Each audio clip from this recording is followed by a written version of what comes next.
wabarakatuh. Assalamualaikum warahmatullahi wabarakatuh. Salam sejahtera untuk kita semua. Shalom, namo buddhaya, salam kebajikan, dan salam harmoni. Halo teman-teman semua. Kali ini kelompok 2 akan menjelaskan media yang telah kami buat, yaitu komik digital. Ingin tahu penjelasannya? Check it out.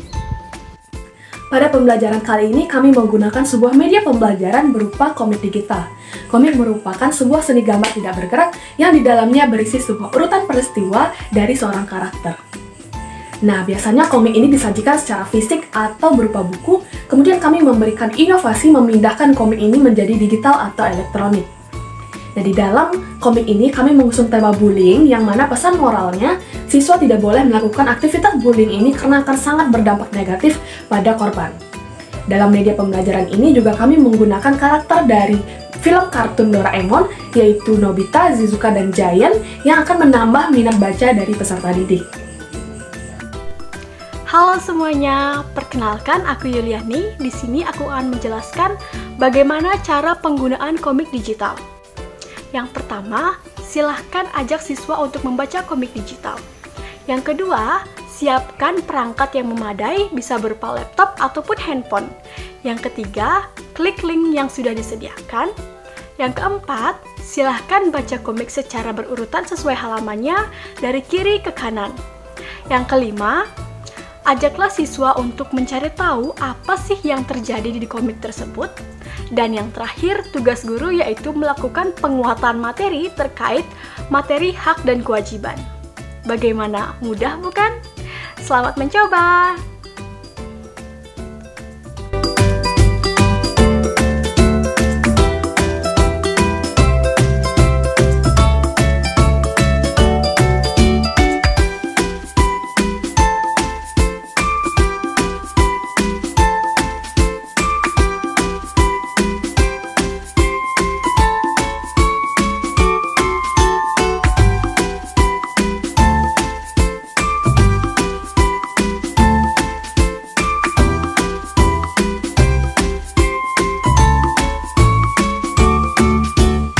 Halo teman-teman, aku sedang membaca komik digital. Komiknya seru dan keren.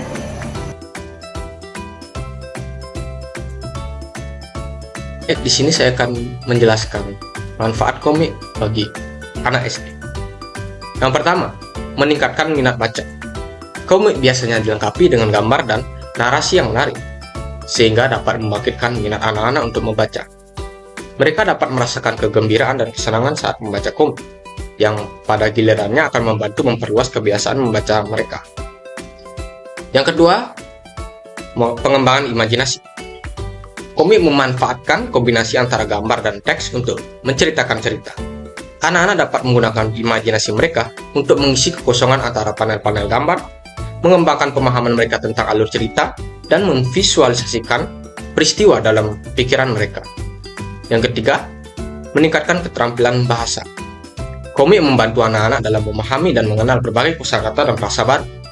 Selain itu, dialog-dialog dalam komik membantu mereka memperluas pemahaman tentang bahasa sehari-hari, termasuk penggunaan kosakata yang tepat, pengembangan keterampilan bercerita, dan pengenalan variasi gaya bahasa. Yang keempat, meningkatkan keterampilan membaca. Komik membantu anak-anak SD dalam mengembangkan keterampilan membaca dengan cara yang menyenangkan. Mereka belajar mengenali kata-kata baru, mengikuti urutan baca dari kiri ke kanan, serta memahami makna dan konteks melalui gambar dan dialog. Mengajarkan nilai dan pembelajaran. Banyak komik yang didesain khusus untuk anak-anak SD yang mengandung pesan moral, nilai positif, pelajaran-pelajaran penting. Dalam membaca komik, anak-anak dapat belajar tentang kebaikan, keadilan, persahabatan, kerjasama, dan bagaimana mengatasi tantangan. Komik juga dapat menjadi sumber wawasan tentang budaya, sejarah, atau pengetahuan umum yang dapat memperluas wawasan dan pemahaman mereka. Yang terakhir adalah memperbaiki kemampuan visual. Komik melibatkan kombinasi antara gambar dan teks, sehingga anak-anak dapat mengembangkan kemampuan visual mereka. Mereka belajar untuk memperhatikan detail-detail gambar, mengenali ekspresi wajah, memahami gerakan, menginterpretasikan aksi dalam visualisasi. Kemampuan visual ini berguna dalam mengartikan pesan melalui gambar dan dapat meningkatkan pemahaman visual secara keseluruhan. Sekian dan terima kasih. Rencana Pelaksanaan Pembelajaran atau RPP di Satuan Pendidikan Sekolah Dasar kelas 3 semester 1, tema 4, Kewajiban dan Hakku, dengan subtema 2, Kewajiban dan Hakku di Sekolah, muatan pelajaran PPKN dengan alokasi waktu 2 kali 35 menit. Komponen yang pertama ialah kompetensi inti. Terdapat KI 1, KI 2, KI 3, dan KI 4 yang telah ditentukan. Komponen yang kedua ialah kompetensi dasar dan indikator pencapaian kompetensi. Kompetensi dasar yang kelompok 2 pilih ialah 3.2 dan 4.2 sesuai dengan subtema 2. Kompetensi dasar 3.2 mengidentifikasi kewajiban dan hak sebagai anggota keluarga dan warga sekolah. Dengan indikator 3.2.1 menganalisis kewajiban dan hak sebagai warga sekolah dalam kehidupan sehari-hari, termasuk bagian dari C4. Kompetensi dasar yang kedua ialah 4.2, menyajikan hasil identifikasi kewajiban dan hak sebagai anggota keluarga dan warga sekolah dengan indikator 4.2.1, yaitu membuat bagan kewajiban dan hak sebagai warga kelas.